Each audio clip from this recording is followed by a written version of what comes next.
Boa noite, meu nome é Hélia, hoje eu sou responsável pelo trabalho do livro Ceifa de Luz. O texto se chama A Esmola Maior. Antes de começarmos, vamos fazer uma prece pedindo auxílio dos espíritos amigos que nos amparem no raciocínio, nas reflexões que podemos fazer e no bem que podemos colher para o nosso aperfeiçoamento moral. Obrigada pela oportunidade, que assim seja.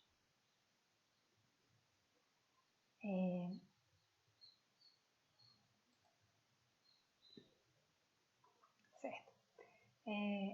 Emmanuel nos apresenta um texto em que a esmola maior da qual ele fala é o amor. E aí ele trabalha durante o texto nas várias possibilidades de esmola, nas várias possibilidades de exercermos essa esmola maior na forma do nosso amor fraterno. Ele apresenta o texto usando um trecho que está em João, que diz assim: Amados, amemo-nos uns aos outros, porque a caridade é de Deus.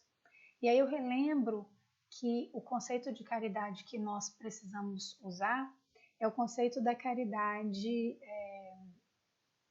no amor fraterno amplo, e não essa caridade que a gente apenas pensa em benevolência, que costuma ser o primeiro pensamento que temos quando falamos em caridade. Então, o texto que Emmanuel nos apresenta é uma reflexão sobre isso, ele passeia sobre isso, né? Como conseguimos praticar essa caridade? Em que tipo de situações nos aparecem oportunidades para que possamos exercer essa caridade? Então, a primeira opção, o primeiro local que Emmanuel trabalha conosco é o lar. Então, no lar é o núcleo da sociedade, né? É de onde nós viemos, responsável pela criação das pessoas. Então, como são as relações mais íntimas que temos? Esse seria o primeiro pensamento, né? Como são essas relações íntimas? Íntimas no sentido da vida doméstica, da vida cotidiana, íntima no sentido de muito próximo, ao quanto próximo se pode ser de alguém dentro da nossa casa. Nós temos companheiros de vida que dividem conosco essa jornada, as responsabilidades e as histórias. Então, o primeiro cenário é o cenário de companheiros românticos, digamos assim, amorosos, né, cônjuge, esposos, alguma coisa nesse sentido. Nas relações muito próximas, elas tendem também a ser aquelas onde nós temos mais desafios, o desafio de aceitar o outro, o desafio de se colocar e ser aceito, né, de marcar o seu lugar naquela relação, mas também aceitar os limites e dificuldades que o outro, entender as nossas.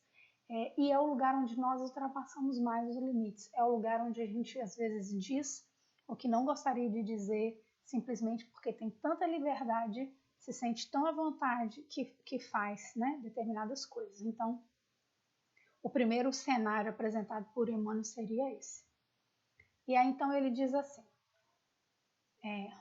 ele fala do sacrifício silencioso que sabe exercer o perdão sem alarde para com as faltas do companheiro, e na renúncia do coração materno que se oculta, no homem reto que desculpa as defecções da esposa enganada, sem cobrar-lhe tributos de aflição.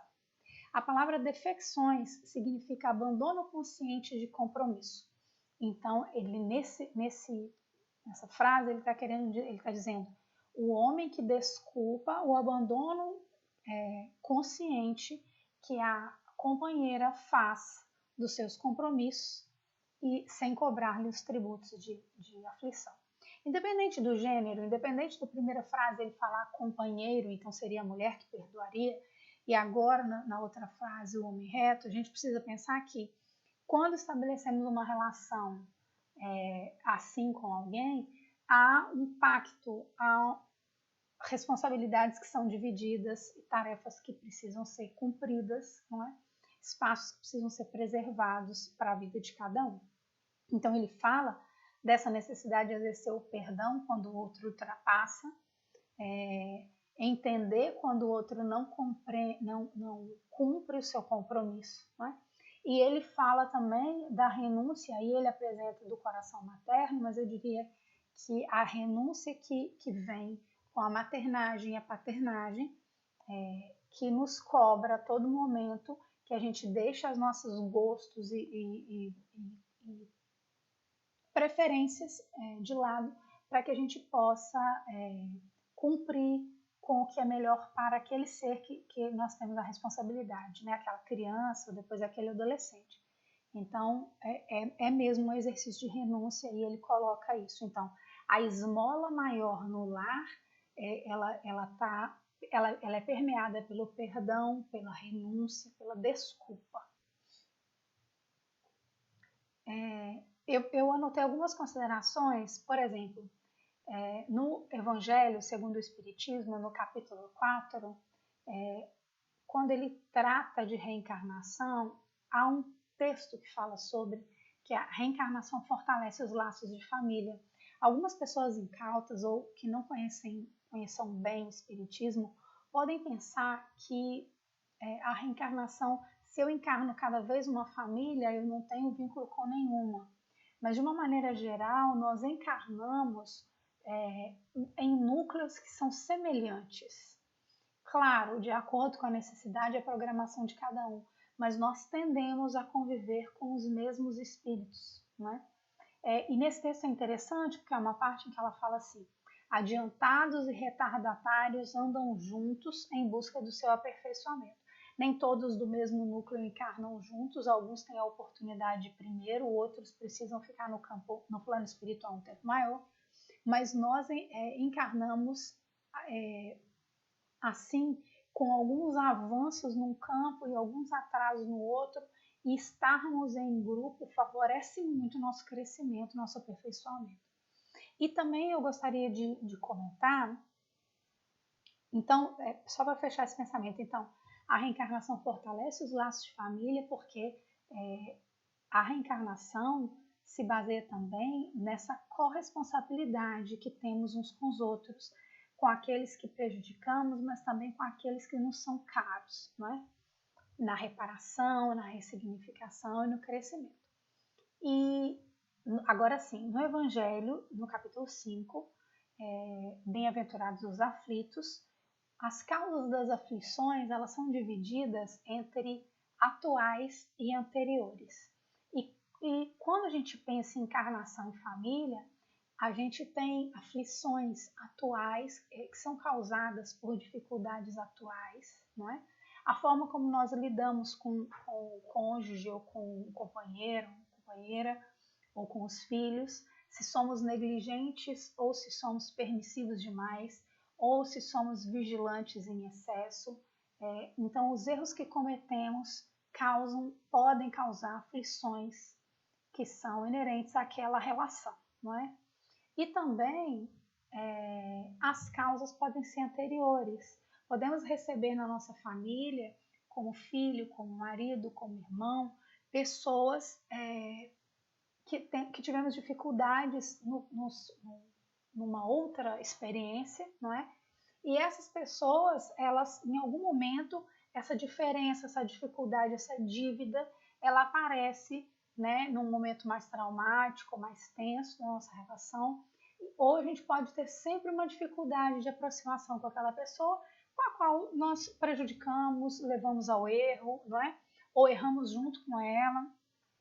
Então, a relação familiar ela é permeada por essas questões que eu coloquei aqui e que Emmanuel muito bem pontua. Então ele continua, né?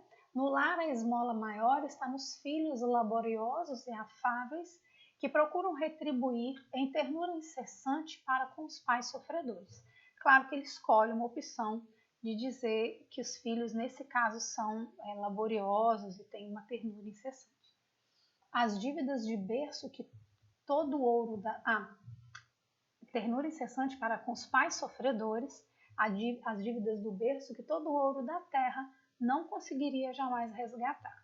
Aí ele se refere à grande responsabilidade que é e o compromisso que os pais assumem ao favorecer a possibilidade que esse indivíduo, que esse espírito, hoje o filho, tenha a possibilidade de encarnar, não é? Há muitas dificuldades para encarnar, são muitos espíritos que necessitam disso. O planejamento encarnatório é muito complicado. Então, quando nós conseguimos essa conjuntura de fatores que possibilitem o nascimento e um casal aceita ser os pais desse indivíduo, né, e isso é organizado, é muito importante que esse filho entenda que essa dívida de berço nunca pode ser paga nesse sentido, não é? O seu corpo foi gerado a partir desse casal que aceitou lhe receber no plano espiritual e depois aqui, né, aceitou esse compromisso. Então, a continuação dessa reflexão é essa, né? Se hoje a gente não tem um companheiro, se a gente nunca se casou, porque aí a gente pode causar um afastamento, ou eu já sou viúva ou viúva, então eu estou afastado dessa primeira ideia do perdão no lar. Mas aí ele nos chama então para uma segunda possibilidade. Todos somos filhos de alguém, né? Todos nascemos a partir de outro. Então, precisamos avaliar como lidamos com essa situação. Primeiro, a partir da compreensão das limitações e dificuldades dos nossos pais. Quando ele apresenta no texto, eu vou voltar aqui, ele diz ternura incessante para com os pais sofredores. Então, quando ele chama os pais de sofredores, ele nos chama à empatia, ao perdão da relação e também para a compreensão e aí a empatia de que os pais são sofredores em que sentido? Sofredores como todos somos, que aqui estamos para reparar, para aprender, para progredir o que durante séculos fizemos pouco ou viemos fazendo, não é? Então, estamos todos nessa mesma senda em que praticamos muitas coisas erradas e precisamos aproveitar as nossas oportunidades agora. E avaliar essas limitações e dificuldades dos pais relacionadas ao contexto em que viveram, ao contexto em que nós nascemos, não é? Financeiro, social, de compreensão das coisas. Isso é bastante importante para essa relação piedosa com os pais que Emmanuel nos apresenta. Então, eu também trouxe um outro excerto que está lá no capítulo 14 do Evangelho segundo o Espiritismo, chamado Honrai seu pai e sua mãe. Os Espíritos falam logo no início que honrai pai e mãe é um corolário, é uma frase tida como verdade, na qual outras se sustentam, de lei geral de caridade e de amor ao próximo. É o dever da piedade filial. E aí se baseia nessas questões que eu falei, tanto das dificuldades e da importância que é alguém aceitar receber o outro como filho, não é? Logo na sequência, ele apresenta também o dever dos filhos de assistência e serviço para com esses pais na vida adulta e depois quando esses pais já não conseguem mais cuidar de si próprios, né? Então ele nos chama a essa obrigação. E logo depois, no capítulo, ele também trata de uma questão que é importante pensarmos, os pais que se descuram dos seus deveres, e ele nos chama a pagar o mal com o bem. Porque o que acontece? Na relação ou na nossa criação, nós podemos nos magoar com determinadas coisas, ou situações, ou frases, ou épocas da nossa vida com os nossos pais. Isso pode acontecer.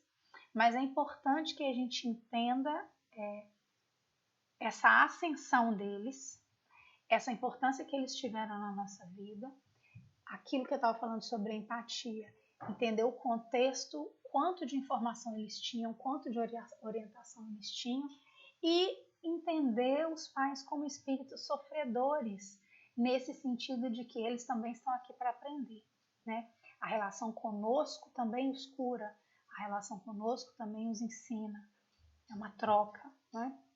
E aí, quando ele apresenta também os pais que descuram dos seus deveres, aí uma situação mais extrema, em que os pais não cumprem de fato, um dos dois ou os dois, o seu dever com esse filho, nós ainda assim devemos pagar o mal com o bem, que é o ensinamento de Jesus, né?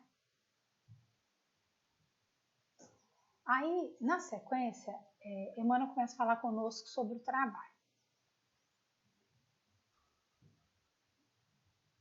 Lá no Livro dos Espíritos, a partir da questão 674, e várias outras em diante, Kardec apresenta os estudos sobre a lei do trabalho. E aí a gente tem algumas considerações a fazer quando a gente vai falar de trabalho, para a gente entender ou tentar entender o que Emmanuel nos apresenta. O trabalho é uma lei da natureza. Ele diz de um jeito muito legal lá no texto que tudo na natureza trabalha, não é? E o trabalho, ele aperfeiçoa a nossa inteligência. Isso é interessante porque a gente pode observar isso em várias situações, não é, do nosso trabalho, em que a gente, mesmo que a gente seja muito especialista em determinada coisa, ou tarefa, ou já tenha feito diversas vezes, às vezes alguém nos apresenta uma novidade, ou às vezes a gente é apresentado uma ferramenta que melhora aquilo que a gente está fazendo, não é? Tem alguma novidade na ciência daquilo que a gente faz. Então, é importante ter essa ideia, essa humildade de entender que estamos sempre aprendendo. E é graças à prática do trabalho, se não na técnica, na relação com o outro, se não na ciência, na prática, na motricidade do que a gente faz, não é? E mesmo não remunerado, o trabalho é considerado qualquer ocupação útil. Então, daí a gente tira que as atividades caridosas são trabalho voluntário, trabalho voluntário por uma comunidade é trabalho, e o trabalho doméstico não remunerado das pessoas, normalmente mulheres, donas de casa, é trabalho sim, né? E produz algo útil, produz para aquela família. Então, além de proventos, o trabalho ele proporciona uma evolução espiritual, porque ele nos coloca em situação de desafio, de respeito ao outro, às vezes numa situação de superioridade ou inferioridade na posição do trabalho, que também traz consigo um aprendizado. Então, ele apresenta para a gente assim: no ambiente profissional, a esmola maior é o esquecimento espontâneo das ofensas entre os que dirigem e os que obedecem. Seja então qual for a sua posição numa cadeia de trabalho, né? O esquecimento espontâneo das ofensas é muito importante. Tanto quanto o concurso desinteressado e fraterno dos companheiros que sabem sorrir nas horas graves. A necessidade de que a gente possa levar uma leveza para o local de trabalho, né? Algumas pessoas fazem com que o ambiente fique mais difícil, mais tenso, mais inflamado ainda. Ofertando cooperação e bondade para que o estímulo do bem seja o clima de quantos lhes comungam a experiência. Então, para todos aqueles que convivem conosco no trabalho, né, que nós possamos ofertar cooperação e bondade. Cooperação é uma palavra muito interessante, porque é uma ação junto, é uma ação cooperativa, e é assim que a gente precisa trabalhar, e hoje estamos numa sociedade em que não é assim que lidamos com as coisas, não é? Sempre com esse foco do estímulo do bem. Então ele fala que a esmola é dar de si no ambiente de trabalho, de perdoar, não é? A cooperação. E aí ele caminha para o campo social. Ele diz: a esmola maior é a desistência da pergunta maliciosa, a abstenção de pensamentos indignos, o respeito sincero e constante, a frase amiga e generosa e o gesto de compreensão que se exprime sem paga. A pergunta maliciosa leva a comentários e maledicências que podem ser ruins, tanto para a gente, para quem faz, no caso a gente ficar imerso imerso num campo mental ruim, malicioso, não é? A abstenção de pensamentos indignos pelo mesmo motivo, os pensamentos eles plasmam um campo mental em que ficamos imersos, e isso favorece a aproximação de espíritos que podem ser positivos, evoluídos, orientadores, mas também podem ser espíritos vingativos, zombeteiros. Então é importante a gente pensar que os pensamentos indignos que temos, que emitimos, favorecem ou nos favorecem ou nos desfavorecem, inclusive na sintonia espiritual. O respeito aos demais, né, o respeito sincero e constante é muito importante. E ele nos apresenta, então, outra forma de fazer caridade dessas maneiras. Então, com reflexão, para pensarmos nos nossos hábitos e padrões de pensamento, que eu tinha comentado, às vezes a gente falou aqui, né, do ambiente de trabalho, um desafeto, um dissabor constante, e isso leva a que a gente tenha um padrão de pensamento nesse local que pode nos adoecer, pode nos fazer mal e também dificulta em muita relação com aquele outro, né? Os nossos preconceitos, as nossas ideias pré-concebidas. A gente que acha que só funciona se for de uma forma, a gente que acha que o outro tem que pensar da mesma maneira como nós pensamos. Quando a gente pensa que o pensamento diferente do meu é errado, como se só existissem dois pontos numa mesma situação, né? O errado e o certo, um comportamento, um pensamento binário. E as nossas intolerâncias, a dificuldade de aceitar o espaço do outro, a voz do outro, a expressão do outro. Gente, isso é muito profundo. É uma coisa que a gente precisa pensar todos os dias. E quando a gente olha para trás, a gente observa o quanto já fomos intolerantes e o quanto ainda precisamos melhorar, né? Também pensar naquelas pessoas que são invisíveis na sociedade. Que são invisíveis? São pessoas que, às vezes, prestam um serviço para nós e nós não prestamos atenção nela, prestam um serviço num ambiente em que frequentamos e nós nunca olhamos. Então, o gari, tem um estudo que fala disso, né? Desse tipo de profissão. Então, o gari poderia ser uma pessoa que a gente enquadraria nesse pensamento, nessa ideia de pessoas invisíveis e na nossa necessidade de observar o outro que a gente tem como invisível. O pedinte, a pessoa que faz o malabarismo num sinal, não é? A pessoa que serve o cafezinho e a gente não fica muito perto, então a gente não sabe nem o nome. Uma coisa muito importante é a compreensão do que é público e que serve a todos. O que é público é de todo mundo e nós estamos habituados a pensar que não é de ninguém. Mas o zelo pelo que é público indica um alto senso de cidadania. Quando eu cuido do que é público, quando eu boto meu lixinho no bolso, quando eu educo meu filho para isso, não é? Quando eu penso em reciclar, todas essas coisas, a questão da água parada, então todas essas questões que afetam o outro, a forma como a gente se comporta num ambiente, numa repartição pública, numa escola, num hospital, o cuidado com o banheiro que várias pessoas usam, tudo isso mostra o nosso grau de cidadania e comprometimento com o outro, com o coletivo. Precisamos também raciocinar sobre isso, que está dentro desse contexto que Emmanuel fala do ambiente social e do trabalho, né? E por fim, uma reflexão sobre o nosso comportamento e formas como lidamos com as redes sociais, não é? Hoje tem um nome para isso, que são os haters, pessoas que entram, seguem, acompanham repórteres, pessoas que emitem suas opiniões na internet, especialistas, jornalistas, e existem os haters, as pessoas que seguem apenas para criticar, e as críticas são muito duras, muito agressivas. assim como o nosso hábito de espalhar notícias que podem denegrir ou prejudicar uma pessoa gravemente sem que a gente verifique a fonte.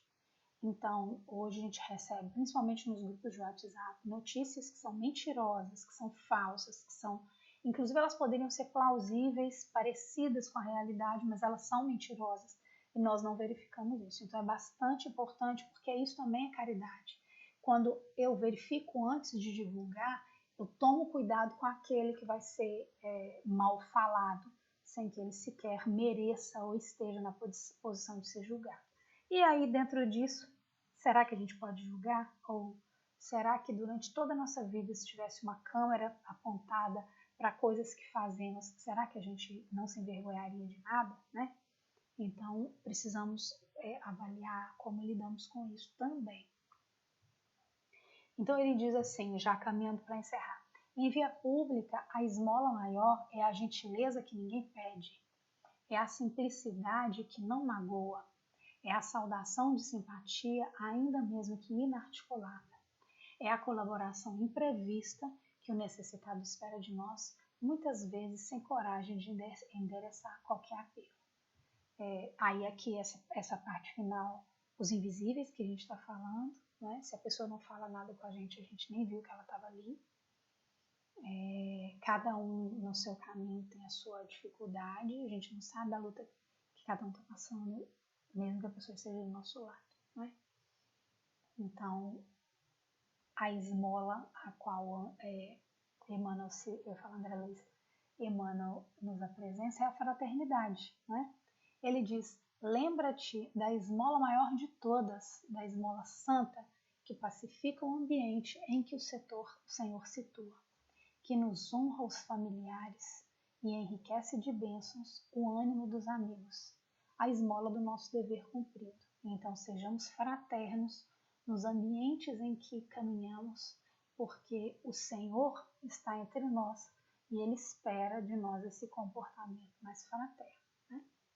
E ele encerra falando, pois no dia em que todos nos consagrarmos ao fiel desempenho das próprias obrigações, o anjo da caridade não precisará desfalecer de angústia nos cárceres das provações terrenas, de vez que a fraternidade estará reinando conosco na exaltação da perfeita alegria.